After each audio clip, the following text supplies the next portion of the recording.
Honestly, it's not the best thing that is happening out there, but we really need to talk about it. I help a ton of people buy, sell, or invest into real estate every single year, and the one question I always get asked is, Brandon, when are more houses going to be coming onto the market?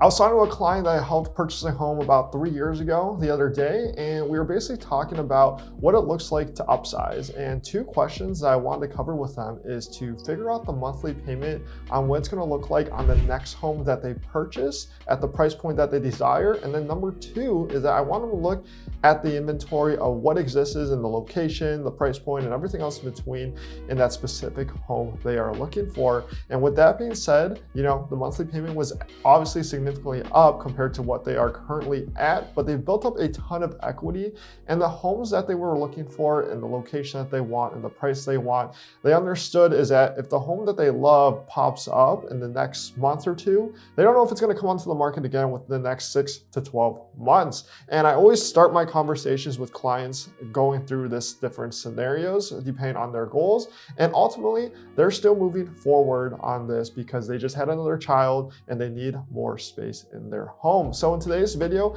I'm going to be talking about the lack of supply of homes in the Chicago suburbs real estate market, and we're getting after it right now. What's going on, you guys? I'm Blankenship, a Chicagoland realtor, helping people just like you move in and around the Chicagoland area. And I'd love to be your real estate agent when the time comes. Call me, text me, shoot me an email. All my information is down below in the description. But let's kind of talk about why the Chicago suburbs real estate market is so tough compared to a lot of different surrounding states, as well as just towns in general. I'm going to touch on one thing here is that, it's pretty crazy, but we don't have a lot of new construction here, especially in the areas that I typically work in, which is the western suburbs. So think of Naperville, Glenelg, Wheaton, Elmhurst, just kind of that general vicinity is that, we just have a lot of resale here. So when you look at other states like a Tennessee, a Florida, a Arizona, Texas, and even I would say Indiana, is that we're pretty landlocked here and we really have no new construction. If you really want new construction,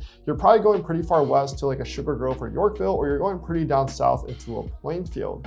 The really only two portions of the Chicago suburbs and the western suburbs area that I typically see new construction truthfully are parts of Naperville, right on Naper Boulevard in kind of your North Naperville section. They have single family homes there for starting around $1 million with townhomes around $650 to $700K from what I recall, as well as parts of Bolingbrook where they have a subdivision called Sawgrass that actually feeds into your District 204, Neuqua Valley High School, which is a Naperville school district. And I have a lot of clients that reach out to me asking about that specific area because they want Neuqua Valley High School. So what does this mean when I talk about that there's lack of new construction or no new construction at all, and how does this affect the Chicago suburbs real estate market?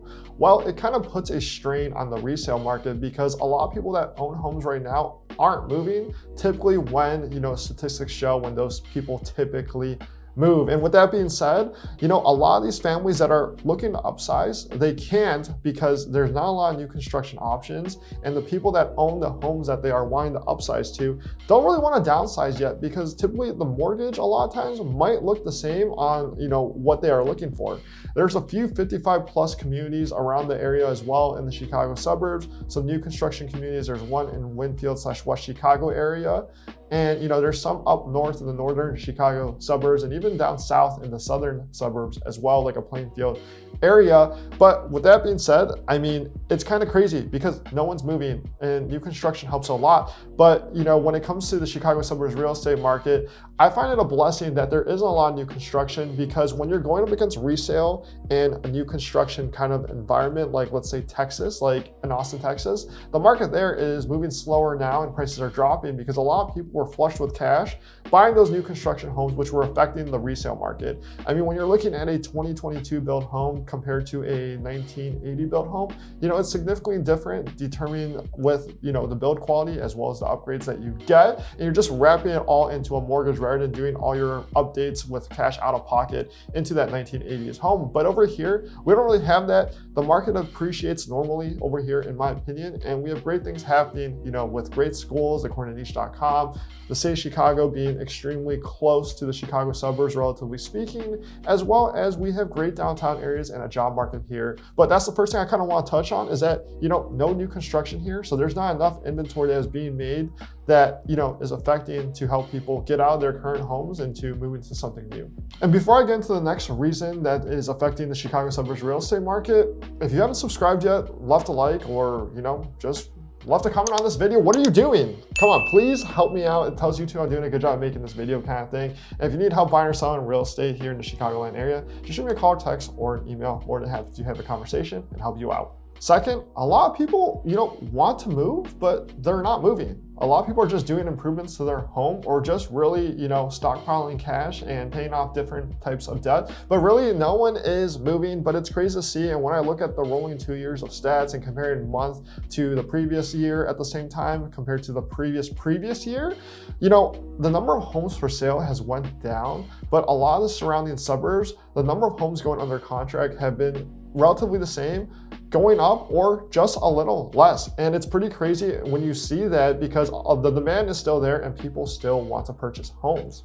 I feel like I'm looking at it right now is that for every home that's priced right and shows very well and the marketing is on point, there's probably truly 5 buyers for that home. Or not just helping a lot of people buy homes here in the Chicagoland area. I hope people list their homes, whether it's for making a move out of state, upsizing, downsizing, financial reasons, or divorce. And those are typically some of the big reasons that people are typically making a move. When I say a lot of people are, improving their current homes now, a lot of people are holding on to those low interest rates as well. So those people that have, 3 or 4 years ago, or even 5 to 10 years ago, that have bought more home than they probably needed at that point in time, in my opinion, have won the market because there's, if they try to purchase that same home now with the current price as well as interest rate compared to what they have now, the mortgage is going to be significantly up and it's a different conversation to have. So, the big things that I'm seeing is that there's just no one wanting to put their home on the market right now. Like I said earlier, is that the typical people that would be selling statistically are not selling right now. And that's really putting a strain on the Chicago suburbs real estate market. So what can we do to improve that? It's, obviously the simple question to that and the answer to that is interest rates dropping. In my opinion, I feel like whenever the interest rates touch a 5%, even if it's 5.9, it's going to trigger a lot of people to kind of jump in the market. But at the end of the day, it becomes a math equation.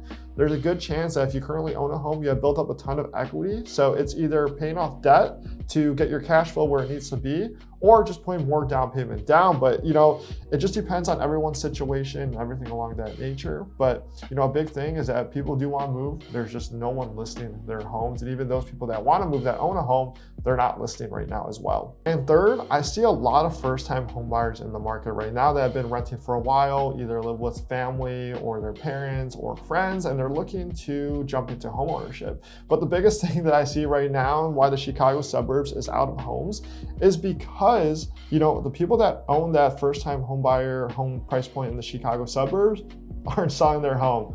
And literally everything goes back to people not looking to sell their home right now. So what that opens up is rental prices continuing to rise. I mean, I see a lot of homes out there and honestly, not that many that I would anticipate, but even the rental market is up there as well. I mean, realistically, a lot of the landlords have been raising their price points for homes just because, interest rates rising, as well as just, their property taxes going up and them trying to cover their spread typically when it comes to renting out their homes. So what happens here is that these future first-time home buyers are just ending up renting.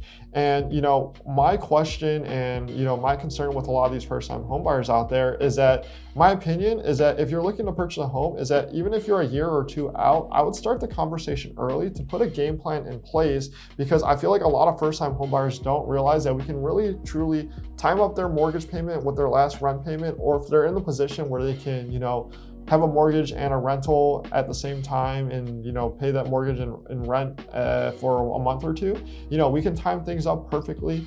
But everyone's situation is truly different. I'll touch back to point number one, is that there's not a lot of new construction homes, and specifically over here in the Chicago suburbs compared to other states like Texas and things like that, is that we don't have affordable new construction homes. A lot of new construction homes truly over here in the western Chicago suburbs are starting the $600K price point, and they're just going up from there. So we don't have a lot of affordability when it comes to those new construction homes which we need.